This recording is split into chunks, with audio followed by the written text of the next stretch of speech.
Line cover करा, सर्व line मध्ये राहा.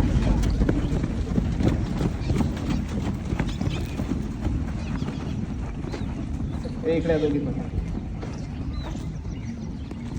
तर बघा मित्रांनो, ग्राउंड सुरू आहे, सर्वजण वर्कआउट करताय आणि दोघी जणी काय काय चालू आहे? कशाचे? हिस्ट्रीचे क्वेश्चन आहे. तर बघा काय काय बरं, तुझं पाय दुखतं म्हणून रनिंग नाही करत आहे? तिच्याला पाय दुखतोय विद्यार्थिनीचा, ते पाय दुखल्यामुळे तिचे तर आज रनिंग नाही करू शकत. पण तिने बघा सरांनी दिलेला होमवर्क आज जे तर घेऊन आली सोबत इकडे. बाकी काही विद्यार्थी राहत असतात जे ग्राउंडवरती येतात, टाइमपास करतात किंवा हॉस्टेलवरती रेस्ट करणार, आराम करणार, पाय दुखतो म्हणून. पण हिने प्रामाणिकपणे हे पूर्ण जे तर तिचं होमवर्क ग्राउंडवरती घेऊन आली आहे आणि वॉकिंग करता करता जे तर पाठांतर करू लागले. तर का मित्रांनो, अशी जर का मेहनत राहिली तर का भरती नाही होणार?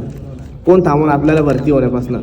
तर मित्रांनो, जर का तुमची मेहनत प्रामाणिकपणे असणार तर तुम्हाला कोणीच हारू शकत नाही, कोणीच थांबू शकत नाही. फक्त तुमची मेहनत प्रामाणिकपणे करा, 100% तुम्हाला यश भेटणार. हे बघा आज या पद्धतीने अभ्यास करताय. कुठला जिल्हा आहे तुझा?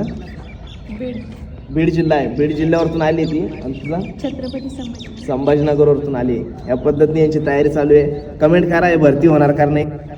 जय हिंद.